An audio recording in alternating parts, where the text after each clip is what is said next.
Okay, so let's continue. Naputol tayo kanina. So, as I've said, amount in fund, to get the amount in fund. So, increase in fund na ito, plus nyo lang ito. So, you will get this 11,095. So, punta tayo dito sa third na payment mo. So, how to get for the interest in fund? That is, amount in fund multiplied by 5% or the interest rate. Another multiplied by 6/12. So you will get 277.39. Next, increase in fund. How to get?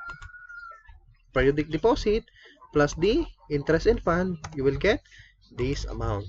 Next, amount in fund. So this plus the increase in fund. So that will be 16,852.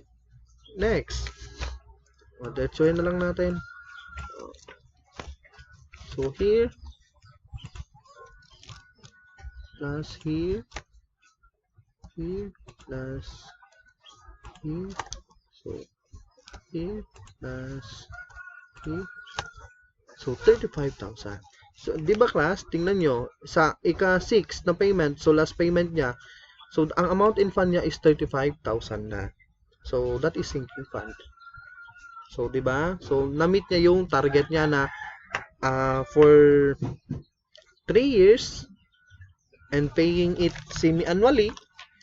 So, nakaipon siya ng 35,000. So, ganito class yung ginagawa ng mga malalaking kumpanya. So, halimbawa, mag-iipon sila ng pera, gagamitin niya at some future date. So, they will have to make a sinking fund. So, ganyan. O di kaya class, yung iba kasi ang ginagawa ng iba, retained earnings. Doon sila sa retained earnings. Okay? Next, we have another example. Example number 2.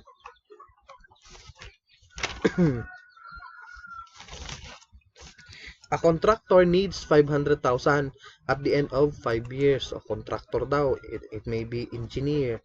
So he decided to put his savings every 6 months in a fund that earns 9% converted semi-annually. Find the periodic payment. So it's the same story. Mag-iipon siya ng pera and then maghuhulog siya sa fund na every 6 months or semi-annually. Sa isang taon, 2 beses siya maglalagay ng pera. So, first, let's find the given. That is yung F or the future value. That is 500,000. Next, another given. That is the time. That is 5 years. Next will be the conversion period. That is 2. Another will be the nominal rate. 9%. Let's find the R or the periodic payment. So, using the same formula here. So, using the same formula class. So, using the same formula, so you will get the R. That is how much? 40,000. 40,689.41. So, ito yung kailangan niyang ipunin. I know, ito yung kailangan niyang ihulog sa fund para pagdating ng 5 years, makapag-ipon siya ng 500,000.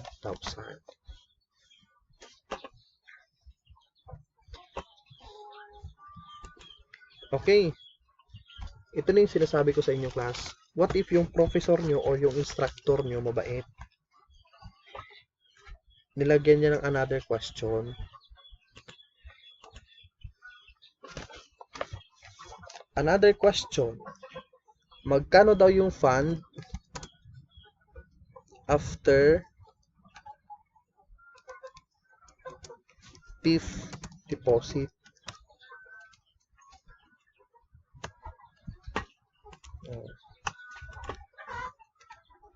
Di ba? Sa ikalimang beses mo na deposit, magkano na yung fund? Another question. Magkano yung interest earned in the 8th deposit? Magkano naman daw yung interest mo during 8th deposit? Another. Magkano yung increase in fund on the 6th deposit? Next. Ito lang class. What if yung instructor nyo mabait? Ito yung tinanong sa inyo. So, anong gagawin nyo? Gumawa ng sinking fund schedule. Kasi nga, yung 5th, 8, at saka 6, 'di ba? Kung mahirap kung hindi ka marunong gumawa ng sinking fund schedule.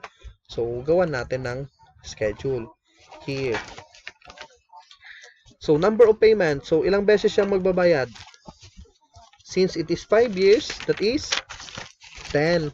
10 beses siya magbabayad. So, dagdagan natin ito hanggang 10.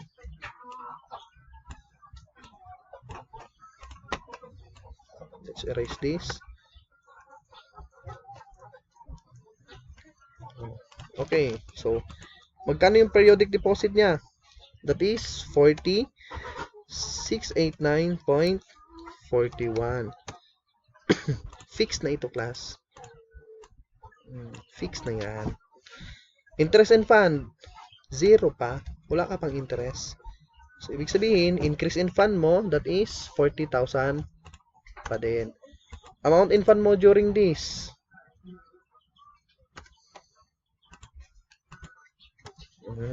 So, it's the same.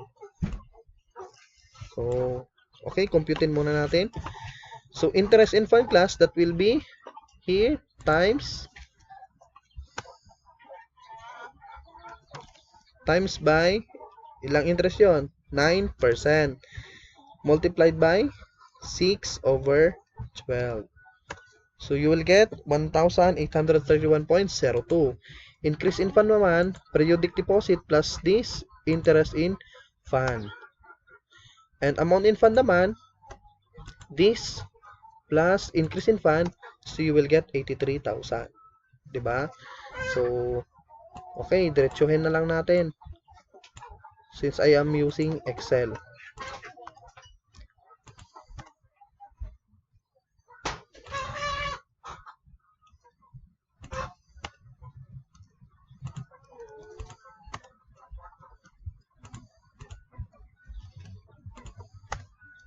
But if you have a calculator, class, much better na calculator.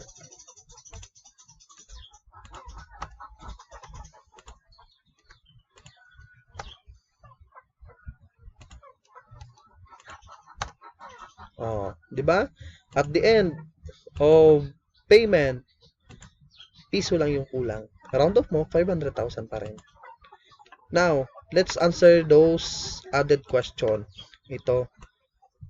So, ito yung mga added questions.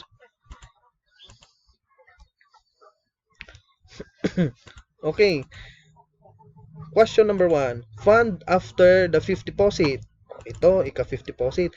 Magkano daw yung fund? Madali lang. By looking the table, the answer will be 222,599.95. Next, how much will be the interest earned at 8 deposit? Ito yung 8 ka-8 deposit. Magkano yung interest? Madali lang. By looking this schedule. The answer is 14,683. Yung kanina, ito. Third, the increase in fund on 6 deposit. Madali lang. Tumingin ka dito. Asan yung increase in fund? Ito. 50,706.41. Di ba madali lang? So that is sinking fund. Okay, so that is sinking fund, class. So di ba madali lang if you know how to make an schedule. just like this. Ito yung mga question na talagang pamatay oras. Madali lang siya i-solve, pero pampatay talaga ng oras. The very purpose of these questions is to uh, delay. So, syempre, since kayo na estudyante, dapat if you kung sasagot kayo ng question, mabilis at saka tama. So, this is to delay you. Hindi nyo matapos. Pero wala tayong magawa. Ganyan talaga if you are an accountancy student. But anyway, class, ito na ba question? There is a shortcut. There is a shortcut formula, but hindi ko na ituturo sa inyo kasi mas maganda yung table. So, sa inyo, kung gusto nyo itong pag-aralan, yung mga shortcut nito, so, you can try. Halimbawa, yung question is, magkano yung fund at the after the 9th deposit? Ito yung sagot.